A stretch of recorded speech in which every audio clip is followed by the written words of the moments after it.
Madam, Bihar में जैसे पद यात्रा चल रहा है, तो जैसे आप जनता के बीच जाते होंगे, तो आपको क्या लगता है कि नीतीश कुमार के रीजन में क्या विकास नहीं हुआ? क्या नहीं हुआ है? हाँ, क्या विकास नहीं हुआ है? जब आप जनता के बीच में जाते होंगे तो जनता तो खुद बोलते होंगे कि ये विकास नहीं हुआ है, वो बताइए।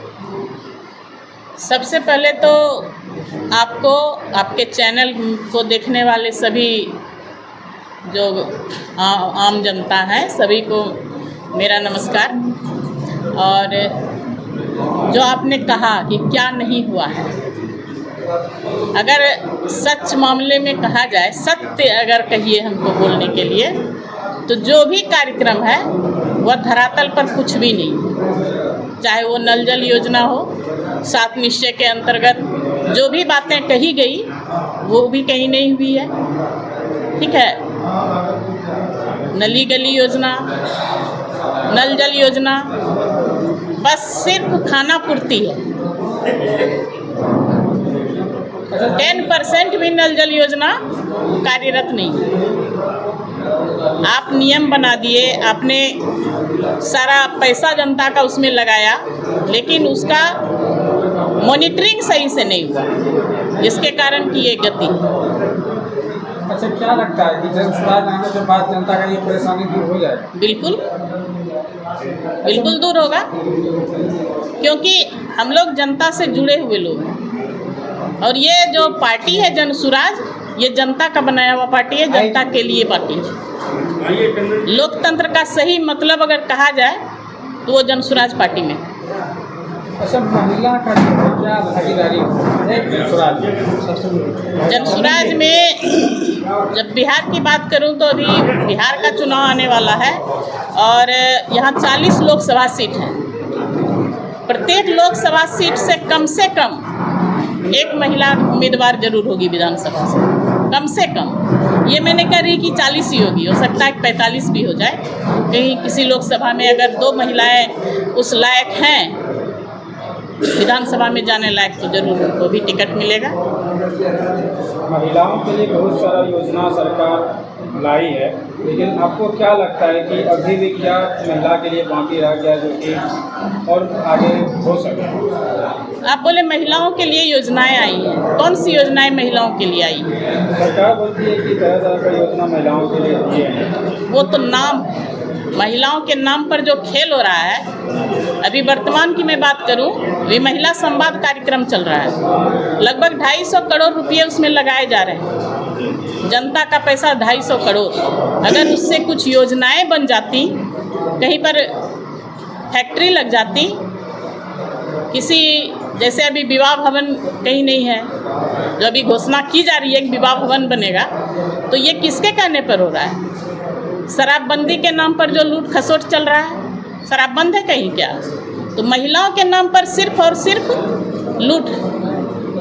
नाम हो रहा है कि महिलाओं के कहने पर ऐसा किया गया, महिलाओं के लिए ये योजना चलाई जा रही है, लेकिन उसका फायदा किसे हो रहा है?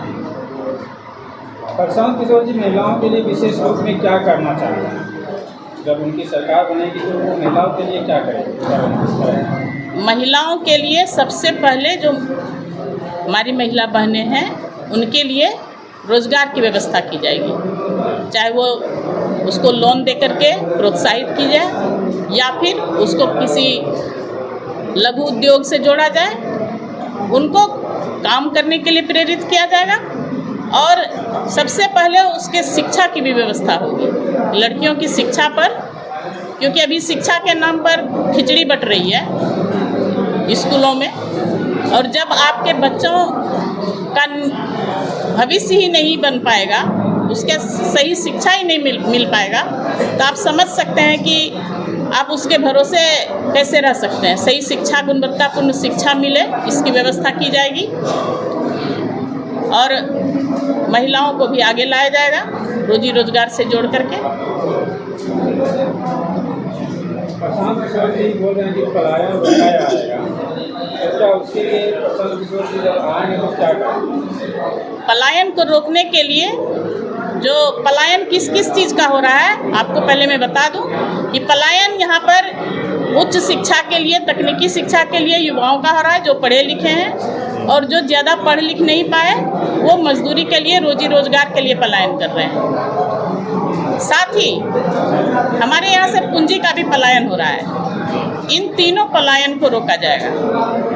जब पूंजी का पलायन रुकेगा तो निश्चय ही रोजी रोजगार के लिए भी व्यवस्था हो जाएगी और तकनीकी शिक्षा और उच्च शिक्षा की भी व्यवस्था हो जाएगी। ये ब्लूप्रिंट तैयार है। जब हमारी सरकार आएगी तो आप देखेंगे कि किस तरह से कार्य हो रहे हैं। शराबबंदी के बारे में आपने एक शब्द बोला था। प्रशांत किशोर जी बोलते हैं कि जब हमारी सरकार बनेगी तो शराबबंदी को चालू कर दिया जाए। ये नहीं बोल रहे हैं। उनका कहना है कि शराबबंदी कानून को हटाया जाएगा। शराबबंदी कानून जो बना है उसमें क्या हो रहा है? सही मायने में अगर कहा जाए तो शराब बंद है क्या बिहार में? शराब बंद नहीं है, दुकानें बंद हैं। और शराबबंदी कानून में वो लोग जेल में बंद हैं जिनके पास या तो बेल कराने का पैसा नहीं है या वकील रखने का पैसा नहीं है, यानी गरीब हैं वही जेल में बंद है। बाकी तो अपने बलबूते, अपने पैसे के बलबूते बाहर हैं। वो रोज़ शराब पी रहे हैं लेकिन उसको पकड़ करके फिर पैसे लेकर के उसको छोड़ दिया जाता है। तो शराबबंदी के नाम पर जो खेल हो रहा है उसको बंद होना चाहिए, यही प्रशांत भाई का कहना है।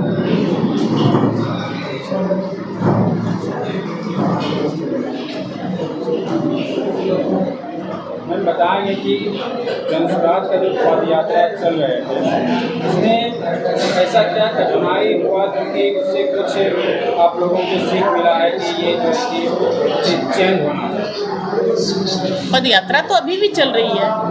इसके दौरान ऐसा क्या क्या कठिनाई हुई? गांव में जब गए, लोगों से मिले, क्या लगा कि क्या ऐसा वहाँ पे परेशानी है, क्या चेंज होना चाहिए, क्या नहीं? बिल्कुल।